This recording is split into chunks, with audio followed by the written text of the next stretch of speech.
Olá, eu sou o Breno e nós estamos começando agora João, capítulo de número 6. Evangelho de João, capítulo de número 6. Se você ainda não é inscrito no canal, se inscreva aqui para que você possa ficar a par dos próximos vídeos que estão vindo por aí, que vão abençoar a sua vida. Se você tem alguma dúvida, coloque aqui nos comentários ou envia lá direto no meu Instagram, Pastor Breno Fonseca, porque eu quero e vou responder todas as suas perguntas. Estou ansioso para esse capítulo, vai ser incrível, então vamos lá, vamos começar isso de uma vez por todas.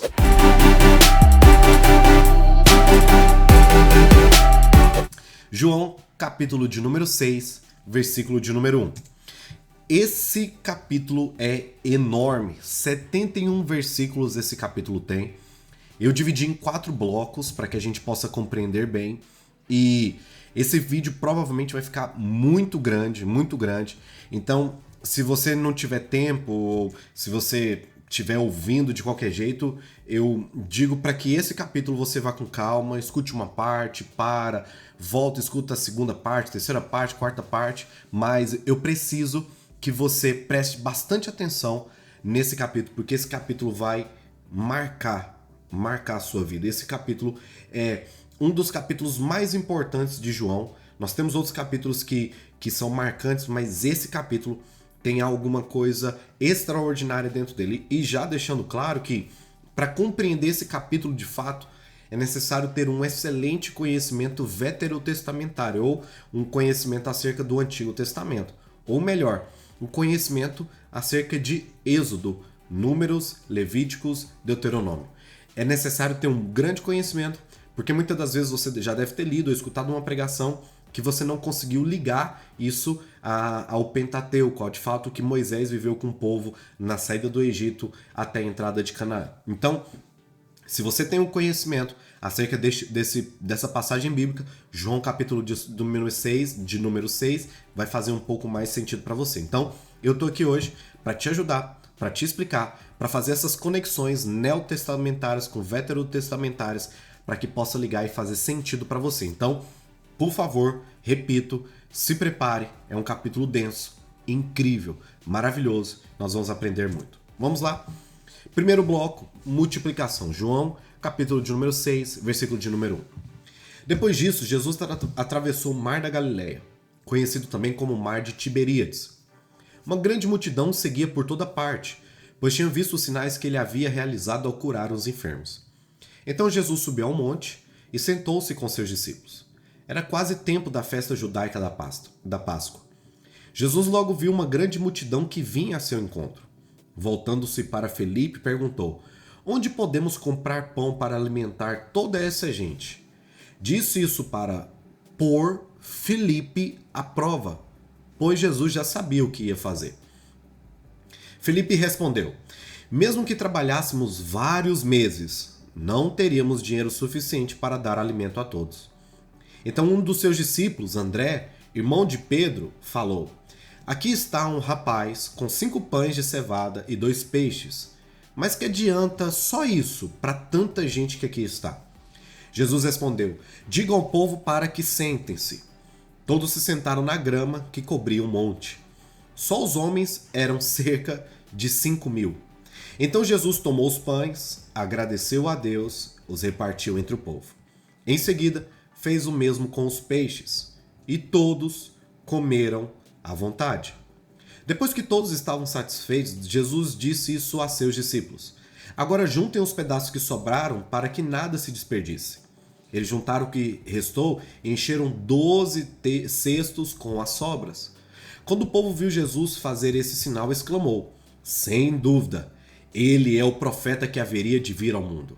Jesus sabia que pretendiam obrigá-lo a ser rei deles, de modo então que Jesus se retirou sozinho e foi para o monte. Algo extraordinário é colocado para nós. Está aqui o 4º milagre de Jesus. Está aqui o milagre da multiplicação dos pães e dos peixes. Jesus então, ele está indo para um lugar e quando a multidão vê que Jesus estava indo, eles se adiantam, entram nos seus barcos e vão todos com Jesus para poder estar com ele, para poder escutar a ele, para poder saber e comprovar que ele realmente é um grande profeta, que ele realmente é o Cristo.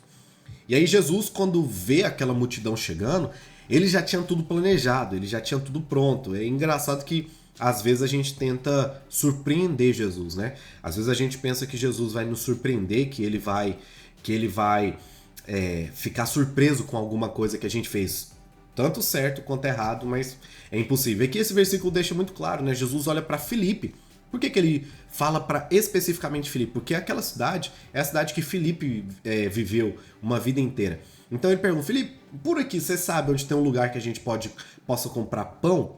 E Filipe, ao invés de dar uma resposta, sei lá, à altura de o discípulo que ele é, de Deus, do Cristo, de Jesus, e dizer: Senhor, eu não sei onde tem, mas eu posso procurar, eu posso resolver. Mas a incredulidade de Filipe, mesmo vendo Jesus, esse aqui é um dos muitos milagres que Jesus tinha feito antes. Ele tinha visto muitos milagres. Até a forma como Jesus o chamou foi muito incrível. E Filipe dá uma resposta que assemelha muito com a gente. Ao invés de ele mostrar que ele crê que Jesus é o Cristo, que ele sabe que o domínio está na mão dele, que Jesus tem um plano para tudo, a resposta dele é: Senhor, mesmo que a gente trabalhasse, a gente não ia ter dinheiro suficiente para isso. Parece tanto com você. Felipe parece tanto comigo. Jesus pergunta: e aí, onde tem pão para ele? Jesus não perguntou se tinha dinheiro. Jesus não perguntou se tinha que trabalhar. Jesus perguntou onde tinha pão para comprar. E aí Felipe vem com uma resposta ridícula: Senhor, nem que a gente trabalhasse todos os dias, a gente não teria dinheiro para isso. Só que enquanto Felipe está reclamando, enquanto Felipe está sendo provado, enquanto Felipe está sendo testado, André está trabalhando. André está andando no meio da multidão. Então, enquanto Felipe está lá dizendo: ai, Senhor, que não tem como você mudar minha vida, não tem como você fazer uma obra na minha vida, é muito difícil. André já está fazendo alguma coisa. André já está sendo ação, enquanto Felipe está sendo reclamação. André chega e é incrível, porque André não chega com a solução, mas ele chega com uma possibilidade. Porque André olha uma coisa pequena e enxerga uma coisa grandiosa. Ele olha, chega e diz: Senhor, tem aqui um menino que tem pães e peixes. 5 pães e 2 peixes. Eu não sei, mas eu acredito que você possa fazer alguma coisa com isso aqui. Só que aí ele diz: é pouco para o tanto de gente. O que vai adiantar isso aqui para tanta gente? E Jesus diz: manda o povo sentar e agora eu vou ensinar para você, vou ensinar para eles quem eu de fato sou. Então, a Bíblia diz que só de homens, porque a Bíblia costuma não contar homens e crianças, costuma não contar, não por conta de preconceito, de racismo, é por conta da cultura de fato deles. A cultura deles, nos escritos, não falavam-se das mulheres e das crianças, mas somente dos homens. É uma questão cultural. É uma questão cultural aqui que está acontecendo. A Bíblia diz que só 5 mil, da multidão, homens eram 5 mil. Então, se a gente puder fazer uma conta mais ou menos, aí talvez teria cerca de 15 mil pessoas. Já imaginou o que é 15 mil pessoas? É um estádio não, é uma arena lotada, uma arena. Aquela arena que talvez você vai assistir um jogo de vôlei, um jogo de basquete. Aquilo ali, mais ou menos 15 a 20 mil pessoas cabem numa arena daquelas arenas comuns. Então, imagina uma arena inteira sentada na grama diante de Jesus, diante de discípulos. Imagina, Jesus está tranquilo, Jesus não está preocupado com isso. Jesus fala: senta, manda os caras sentar que nós vamos resolver esse negócio aqui. Jesus senta, começa a pegar os pães, ele dá graças, nos ensinando como é que o milagre começa, dando graça, agradecendo pelo que tem. É pouco, Jesus, mas é o que tem. É quase nada, Jesus, mas é o que tem. Porque eu não preciso de tudo, eu não preciso de muito, eu faço o pouco se tornar muito. Então, ao invés de olhar para o pão e questionar por que tão pouco, olhe para os céus e agradeça, porque ainda que seja pouco, é o suficiente para Deus fazer um milagre na sua vida. Eu espero que você esteja entendendo, porque talvez você esteja passando por uma situação agora assim na sua vida. Eu tenho tão pouco, eu preciso de algo, eu preciso de um milagre, eu preciso de um ministério, eu preciso de um casamento, eu preciso de alguma coisa, mas é tão pouco que eu tenho, talvez o que eu tenho não é suficiente. Jesus está falando: para de reclamar olhando para o pouco, olha para os céus e agradeça, dizendo que ainda que seja pouco, é o suficiente para Deus fazer um milagre na sua vida. Então, Jesus olha e aí ele começa, puff, e ele vai multiplicando, multiplicando, multiplicando. De modo que os discípulos ficam tão ocupados, que eles têm que alimentar uma multidão inteira e Jesus está tranquilo. Jesus está fazendo milagre porque já existia um propósito desde o início disso. Então, quando o povo viu Jesus fazer esse sinal de multiplicação, ou seja, quando o povo começou a ser alimentado, eles olharam e falaram, ele é o nosso rei. Esse daí é o cara que a gente está esperando, é o Messias que a gente está esperando. E Jesus viu no coração de todos eles. Tá aqui o versículo, ó. Jesus sabia que pretendiam não pedir para ele, mas obrigá-lo a ser o rei deles. Não é que Jesus não queira ser rei, não é que Jesus não tenha essa vontade, é porque Jesus não veio para fazer política. Jesus veio não para ser um líder político, Jesus veio para ser um líder espiritual. Então, Jesus não veio para gerar problema com Herodes, que era o rei daquela época, com César, que era o Dominus daquela época, mas Jesus veio para libertar o povo espiritualmente. Então Jesus não precisava de ninguém confirmando que ele era o rei, porque ele sabia quem ele era o rei. Quando nós somos, nós não precisamos que ninguém fique confirmando quem a gente é. A gente não precisa ficar confirmando para os outros o que nós somos. Nós somos e pronto, acabou. Então Jesus não precisava de ninguém puxando seu saco, porque ele sabia quem ele era. E ele não queria que as pessoas falassem quem ele era, ele queria que as pessoas acreditassem quem ele era. Jesus não estava preocupado do que eles falariam, Jesus estava preocupado com o que eles acreditavam. Jesus não está preocupado com o que você fala sobre ele. Ah, eu amo Jesus. Não. Você tem verdadeira fé no seu coração? É isso que Jesus quer saber. E aí quando Jesus multiplica esses pães, esse milagre extraordinário, estrondoso acontece.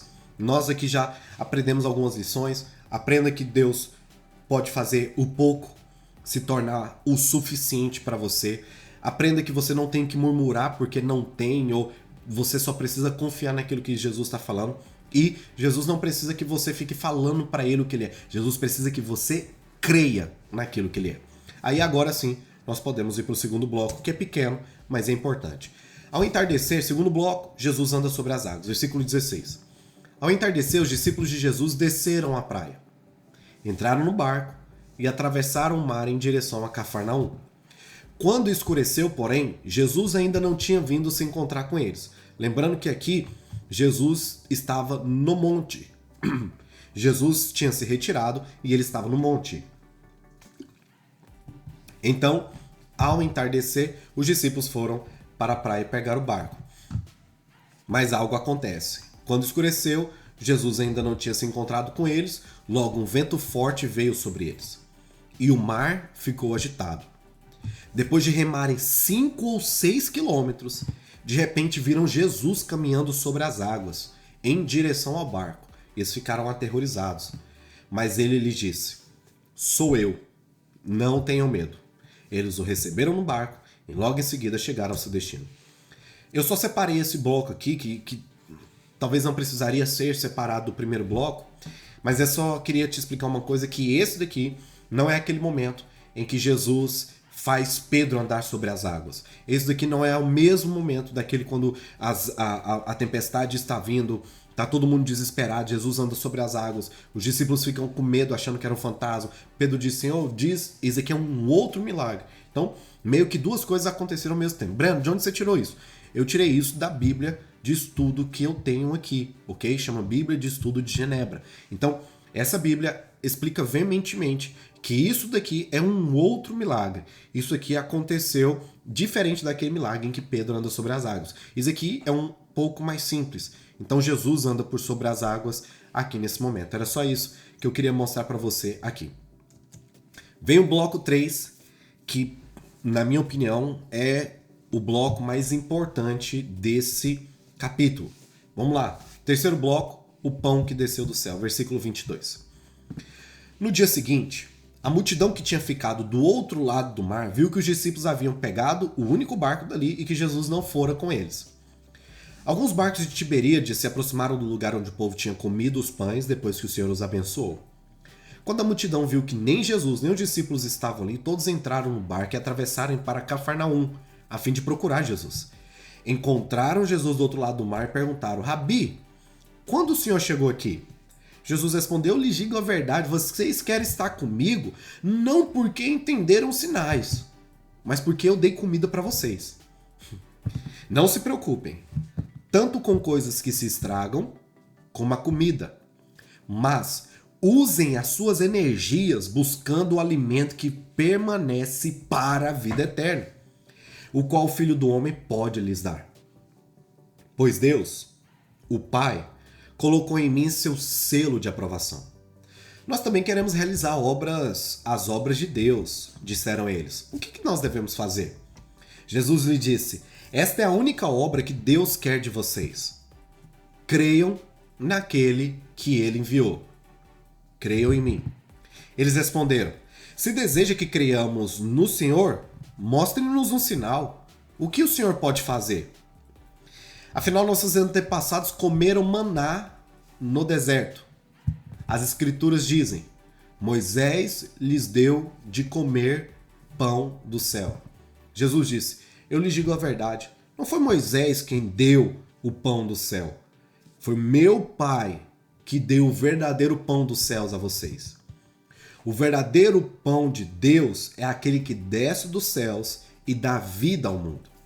Senhor, dê-nos desse pão todos os dias, disseram eles. Jesus respondeu: eu sou o pão da vida. Quem vem a mim nunca mais terá fome. Quem crê em mim nunca mais terá sede. Mas vocês não creram em mim, embora me tenham visto. Contudo, aqueles que o Pai me dá virão a mim e jamais os rejeitarei. Vou repetir. Presta atenção nesse versículo. Contudo, aqueles que o Pai me dá, eles é quem virão a mim, e eu jamais rejeitarei a eles. Pois desci do céu para fazer a vontade daquele que me enviou, e não a minha própria vontade. E esta é a vontade de Deus, que eu não perca um sequer de todos que ele me deu, mas ressuscite todos no último dia.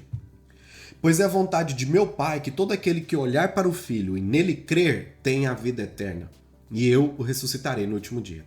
Então os judeus começaram a criticá-lo, pois ele havia afirmado: eu sou o pão que desceu do céu.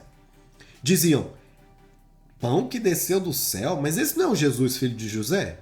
Conhecemos o pai e a mãe de Jesus. Como ele pode dizer desci do céu? Jesus respondeu: parem de me criticar, pois ninguém pode vir a mim se o Pai que me enviou não o trouxer a mim. No último dia eu ressuscitarei. Já é a terceira vez que Jesus fala essa mesma frase. Como dizem as Escrituras, todos eles serão ensinados por Deus. Todo aquele que ouve o Pai e aprende dele vem a mim. Não que alguém tenha visto o Pai, somente eu, que fui enviado por Deus, ouvi. Eu lhes digo a verdade. Quem crê tem a vida eterna. Sim, eu sou o pão da vida. Seus antepassados comeram maná no deserto, mas morreram. Quem comer o pão do céu, no entanto, jamais morrerá. Eu sou o pão vivo que desceu do céu. Quem comer desse pão viverá para sempre. E este pão que eu ofereci para que o mundo viva é a minha carne.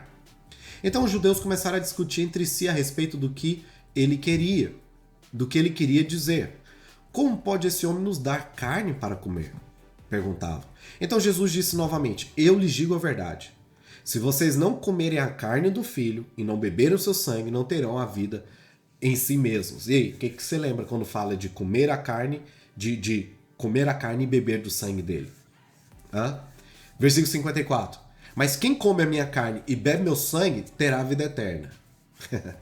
Eu os ressuscitarei no último dia.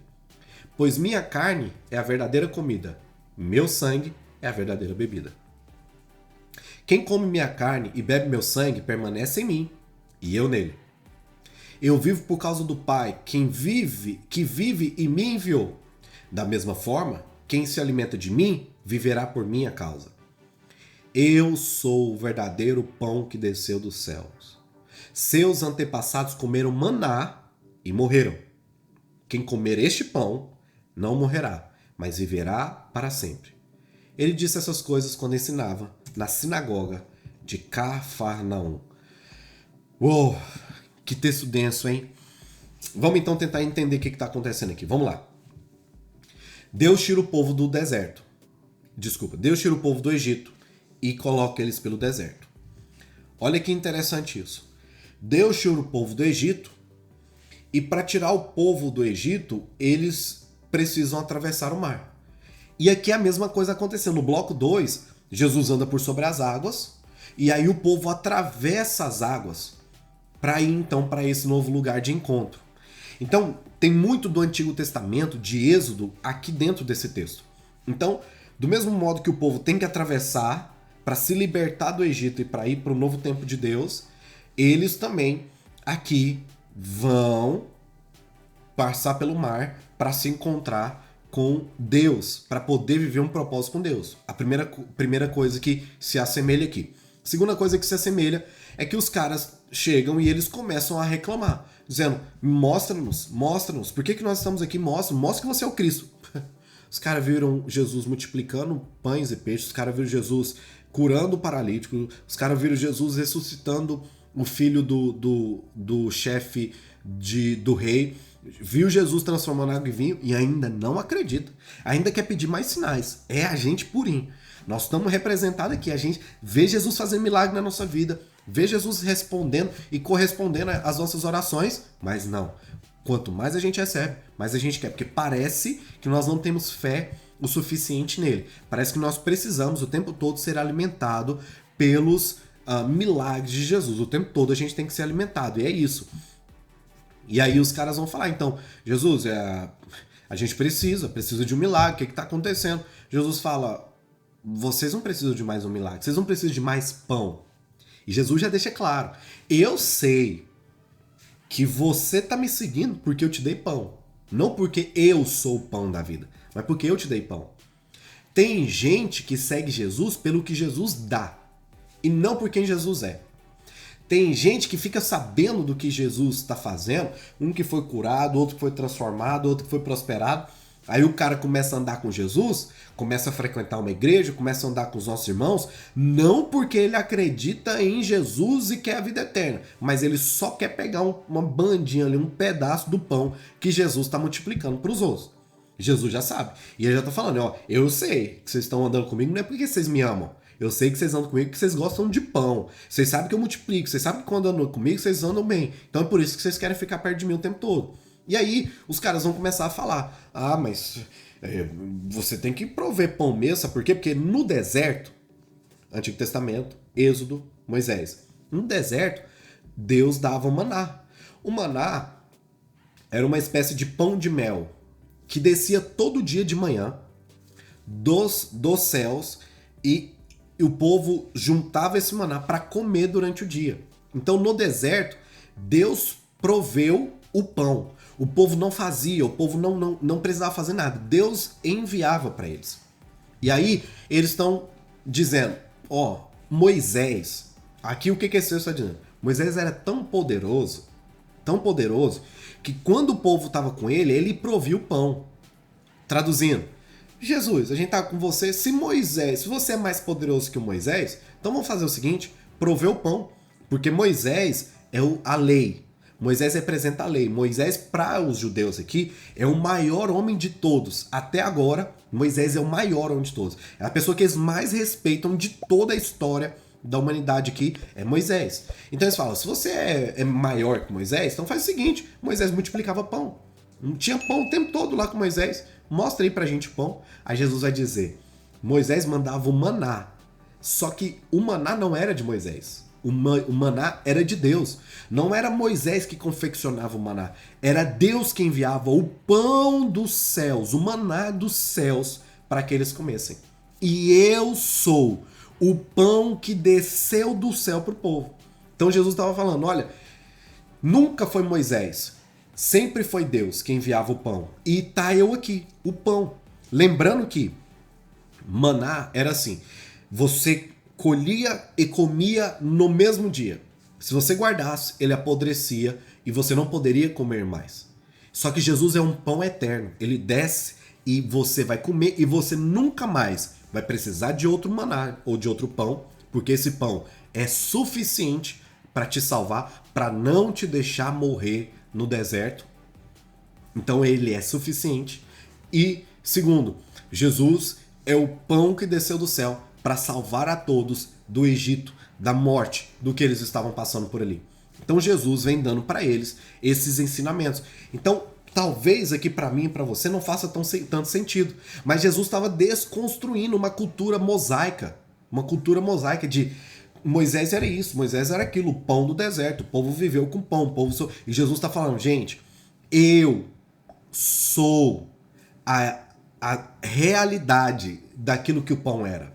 O pão era uma sombra daquilo que eu sou.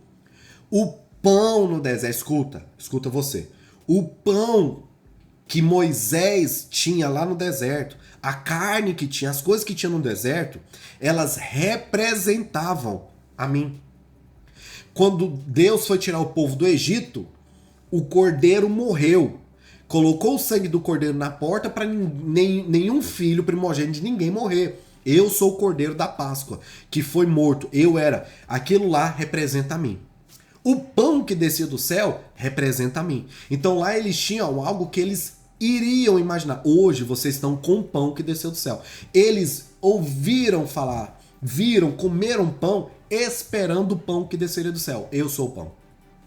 Eles mataram o cordeiro esperando que a morte não entrasse na vida deles. Eu sou o cordeiro. Então Jesus está fazendo esse paralelo aqui agora. Então por isso que talvez seja tão complicado. Mas quando a gente compreende esse Antigo Testamento, a coisa casa, encaixa, faz total sentido.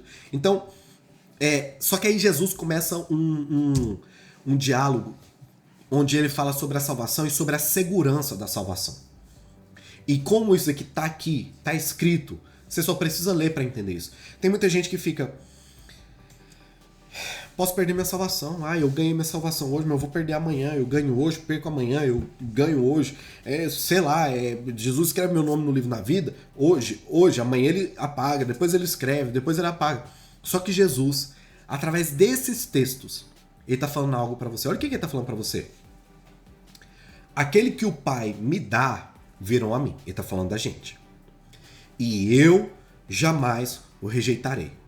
Ponto. Então, quando nós fomos levados por Deus até Jesus, Jesus tem a obrigação de nos aceitar. Então, a responsabilidade de Deus de nos enviar é a nossa responsabilidade de ir. As duas responsabilidades estão aqui, de Deus nos enviar e da gente ir. E a responsabilidade de Jesus em nos receber. Aí agora vem. Essa é a vontade de Deus, que eu não perca um sequer de todos que ele me deu, mas que ressuscite no último dia. Então, tá aqui uma mensagem. Tá aqui algo importantíssimo. Importantíssimo. Eu não vou perder. Ou seja, a garantia da salvação é eterna, é definitiva. O Deus me deu vocês para serem salvos. E pronto. Ninguém vai tirar vocês da minha mão. Nada, ninguém, nenhum sequer se perderá de mim. Ou seja, você não pode perder sua salvação. Porque uma vez que você foi enviado por Deus para Jesus, você não pode mais se perder de Jesus. Se a sua ida a Jesus é real, se a sua ida a Jesus é convicta, não pode se perder. Não pode se perder a salvação. Perde-se a salvação se a sua ida a Jesus não é convicta, não é genuína, não é verdadeira. Senão é o Pai que te enviou. Mas se a sua ida a Jesus é convicta, é verdadeira, o Pai te enviou, então você pode descansar, porque você não perderá a sua salvação. Isso não é a minha opinião. Isso é o texto. Está escrito aqui. João 6,39. E esta é a vontade de Deus. Que eu não perca um sequer de todos que ele me deu, mas que ressuscite todos no último dia. Pois é a vontade de meu Pai, que todo aquele que olhar para o Filho e nele crer, tenha a vida eterna. E eu o ressuscitarei no último dia. Então, Jesus está aqui falando para eles sobre a salvação. Creia em mim. Eu sou o pão que desceu do céu. E por eu ser o pão que desceu do céu, vocês estão salvos e para sempre salvos. E Mais um aqui, ó. Mais um. Aí outro versículo, 44. Pois ninguém pode vir a mim se o Pai que me enviou não trouxer a mim. Eu não vou a Jesus. Tô lendo o versículo. Eu não vou a Jesus porque um dia eu acordei e falei, nossa, que vontade de ir até Jesus. Que vontade de ser salvo. Não. O Pai é quem nos envia para Jesus. Pois ninguém pode vir a mim. Ninguém pode vir a mim. Por favor, entende esse versículo. Ninguém pode vir a mim se o Pai que me enviou não trouxer a mim. Então, ninguém pode vir a mim se o Pai não trouxer a mim. Então, o Pai vai lá, pega na mão e leva até Jesus. Não existe outra forma. Não é você que decide, eu quero Jesus.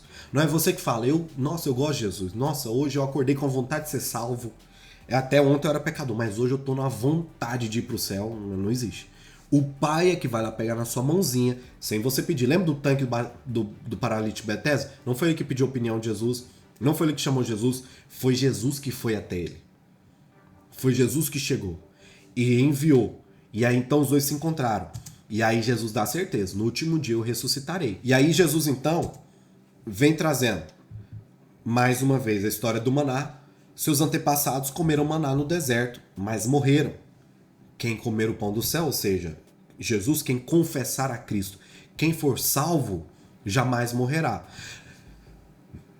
Não morrerá no sentido, você vai morrer, sua carne vai morrer, sua carne vai para um caixão, vai para a terra, mas a sua alma e o seu espírito passarão a eternidade com Deus. A sua alma e o seu espírito não morrerão.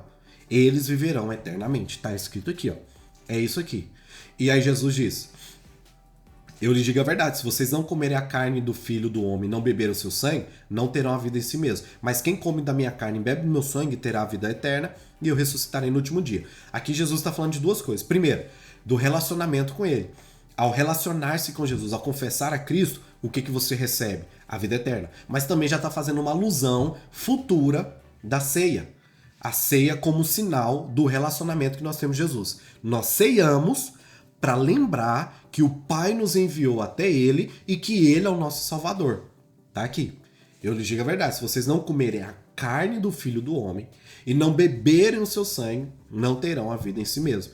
Faz uma alusão muito perspicaz, muito inteligente aqui. Então, nesse terceiro bloco, Jesus está fazendo esse paralelo entre Antigo Testamento, Novo Testamento, tudo aqui está ocorrendo. Jesus está aqui nesse momento mostrando que Moisés é importante. Sim, Moisés é importante, mas Jesus é sobre quem Moisés pregava. Então, quando Moisés fala sobre o cordeiro que tinha que morrer para que o espírito da morte não entrasse, ele está falando de Jesus. Quando Moisés fala do pão que está vindo no deserto dos céus de Deus para alimentar o povo, ele está falando sobre Jesus. Então, Jesus só está deixando claro que Moisés é importante, ok, mas Jesus é aquilo que era o alvo da pregação de Moisés durante o deserto. Então, de que adianta crer no que Moisés fala, mas não crer em quem Deus enviou?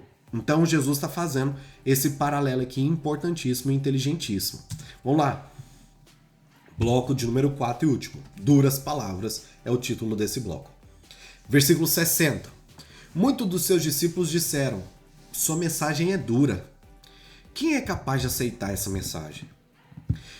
Jesus, sabendo que seus discípulos reclamaram, disse, isso os ofende? Vocês estão se sentindo ofendidos por essa pregação? Tá ruim para vocês? Tá bom aqui não? Então o que pensarão se virem o Filho do Homem subir aos céus onde estava antes? Tipo, ele não tá falando só da ressurreição, mas aqui nesse versículo ele também tá falando da crucificação. Vocês olham para mim agora, vê essa mensagem? Quando vocês olharem a crucificação, quando vocês olharem tudo acontecendo, o que vocês vão pensar então? Versículo 63. Somente o Espírito dá vida. A natureza humana não realiza coisa alguma, e as palavras que eu lhes disse são espírito e vida. Versículo 64. Mas alguns de vocês não creem em mim. Olha que louco isso aqui. Tinha gente que andava com Jesus e não cria em Jesus. E Jesus estava deixando isso claro. Andava com Jesus porque Jesus traz fama, Jesus traz prosperidade, Jesus traz reconhecimento, Jesus traz mudança de vida, Jesus traz isso tudo. Mudar de vida ninguém quer, mas o que Jesus tem para oferecer todo mundo quer. Então, Jesus, que era Jesus, tinha uns caras que andavam com ele só por interesse. Olha que forte isso. E não era qualquer um, tá? Aqui, esse momento, deixa eu voltar a câmera para mim, esse bloco aqui, Jesus deixa a multidão. Então, o bloco 3 é Jesus e a multidão. Bloco 4 é Jesus e os discípulos. Então, a multidão se relacionava com Jesus de uma forma. Os discípulos eram mais íntimos dele. Então, Jesus tinha a multidão, Jesus tinha os discípulos, Jesus tinha os 12, que eram mais íntimos ainda. Então, aqui, Jesus deixa de falar para todos, Jesus agora vai falar só para os discípulos, quem de fato anda com ele. Então, vamos lá. Mas algum de vocês, versículo 64, não creem em mim, pois Jesus já sabia, desde o princípio, desde o primeiro dia que ele começou o seu ministério, quem não acreditava nele e quem iria traí-lo. Só Jesus sabe.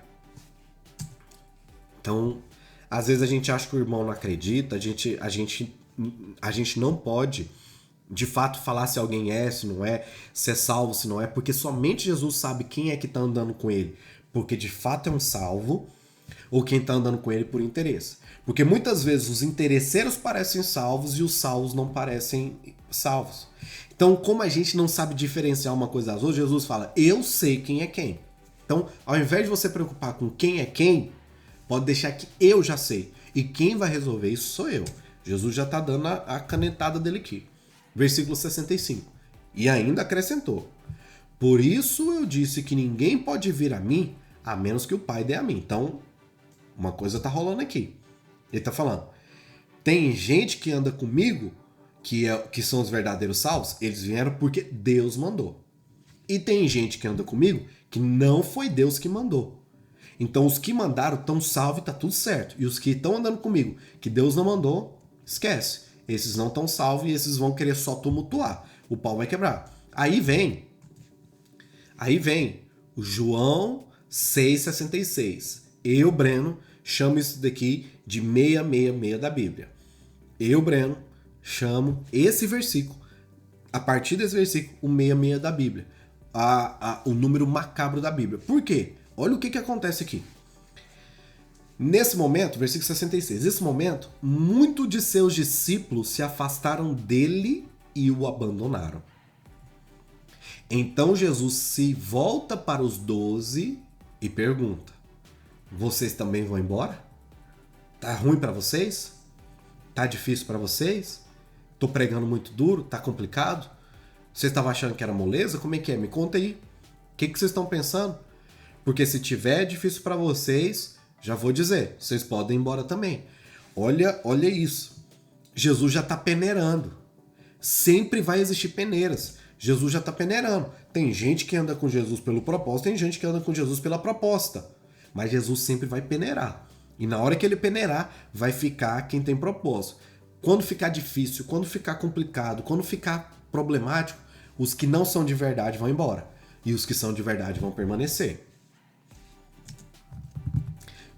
João 6,68. Simão Pedro responde, Senhor, para quem? Talvez muitas das vezes você escutou esse versículo dizendo, para onde? Mas o certo não é para onde, é para quem iremos. Simão Pedro responde, Senhor, beleza, você está achando que a gente está duvidando? Então deixa eu falar pelos 12 aqui. Para quem iremos nós? Só você tem as palavras de vida eterna. No Antigo Testamento tem um versículo que fala, então vocês verão a diferença dos que servem para os que não servem. Esse versículo vem encaixar isso aqui muito bem. Então vocês vão ver a diferença dos discípulos de verdade e dos discípulos de mentira. Os discípulos de verdade falam, eu não vou mentir não, tá duro. Não vou mentir não, tá difícil. Viver com Jesus, andar com Jesus é difícil. É complicado. Não tem melzinho na chupeta não. Jesus nunca prometeu melzinho na chupeta. Nunca. Mas uma coisa que é fato. Uma coisa que é real. Para onde a gente vai? Para quem a gente vai? Quem a gente vai seguir? Se só o Senhor tem palavra de vida eterna. Suas palavras podem ser duras, seus caminhos podem ser difíceis, mas só tem o Senhor. Como quem diz, não existe esperança em nenhum outro lugar. A gente está contigo, Senhor, porque a gente sabe que você é a nossa solução. Você é o que nós precisamos. A gente não quer outra pessoa. A gente não quer ir para outro lugar. A gente não quer fama, a gente não quer estar. A gente vai perder o que tiver que perder, a gente vai abandonar o que tiver que abandonar. Eu vou perder o que eu tiver que perder, mas eu vou continuar andando com Jesus. Porque eu não estou interessado com o que Jesus vai me dar aqui agora, mas eu estou interessado com o que Jesus vai me dar na eternidade. Pedro levanta e fala: para quem iremos? Só o Senhor tem as palavras de vida eterna. Termina o capítulo dizendo: nós cremos e sabemos que o Senhor é o Santo de Deus. Então Jesus disse: eu escolhi vocês 12. Mas mesmo assim, entre os que ficaram aqui, um de vocês é o diabo. Jesus estava sabendo de tudo já. Aí, versículo 71. João, né, o evangelista João, acho que ele faz esse adendo aqui. Quando Jesus fala, imagina João escrevendo, que legal isso. João escrevendo no dia, né, ele tava pensando aqui e tal, e ele viu Jesus falando assim: mas eu sei que um de vocês é o diabo. Eu imagino todo mundo assim: mas quem será que é o diabo? Olha que forte. Olha que forte. Jesus chama o traidor, não de traidor de pessoa má, pessoa ruim, pessoa difícil, mas ele chama o traidor de diabo. Diabo. Aquele que está no propósito de Deus, fazendo coisas contra os filhos de Deus, contra as coisas de Deus, não tem que ser chamado de outra coisa, a não ser de diabo. Forte. E aí João, naquele dia, os discípulos ficam: quem é o diabo? Quem é o diabo? Só que como João escreve esse evangelho muito tempo depois, ele já faz um adendo aqui. Então, naquele dia, hoje eu sei. Aquele tempo eu não sabia, mas hoje eu sei que Jesus está falando de Judas Iscariotes, um dos 12, que mais tarde eu trairia. Então, aqui, Jesus vem dando palavras. Então, um ensinamento sobre o último bloco que eu quero falar para você, para fechar isso daqui, é: quando a coisa apertar, não é que Jesus te abandonou. Quando a coisa apertar, quando o evangelho estiver sendo duro, quando as coisas na sua vida já não estão sendo mais mamão com açúcar, não é porque Jesus não te ama mais. Não é porque Jesus não gosta mais de você. Não é porque Jesus não está trabalhando, ele não deixou de ser Jesus. Ele só está peneirando. Ele só está mostrando para você que você vai para um nível mais profundo. E no nível mais profundo, não é qualquer um que pode ir. Às vezes, o diabo até vai junto. Mas você não precisa se preocupar com o diabo. Você precisa se preocupar com o seu relacionamento com Deus. Aqui os discípulos estão indo para um relacionamento mais profundo. O nível de revelação vai aumentar. Você vai ver que nos próximos capítulos a coisa vai aprofundar. Então, antes de Jesus ir para um novo grau de revelação, ele peneira, deixando os interesseiros e levando os interessados. Vou repetir. Para o próximo nível de revelação que Jesus tem para você, porque as revelações de Deus são somente para os íntimos, Jesus peneira. Então, quando a coisa está ficando mais difícil para você e para quem está ao seu redor, não é porque Jesus deixou de ser Jesus, não é porque Deus deixou de ser Deus, não é porque o amor dele diminui por você, é só porque ele está querendo peneirar e separar quem são os interesseiros de quem de fato é interessado nele. Então, eu espero que você seja um dos 12 que passará por essa peneira e vai dizer: eu tô com Cristo e eu não tô com ele porque ele vai me dar um carro, porque ele vai me dar um apartamento, porque eu vou pregar nas nações por causa disso, por causa daquilo, porque eu vou ser um grande empresário. Não. Eu tô com ele, mesmo quando ele me der e mesmo quando ele tirar. Mesmo quando a mensagem for boa, mesmo quando a mensagem for pesada. Mesmo quando as bênçãos vierem, mesmo quando as bênçãos não vierem. Porque eu não tô com Jesus pela multiplicação dos pães, mas eu tô com Jesus porque ele é o pão que desceu do céu. Uou! Capítulo denso, poderoso, transformador.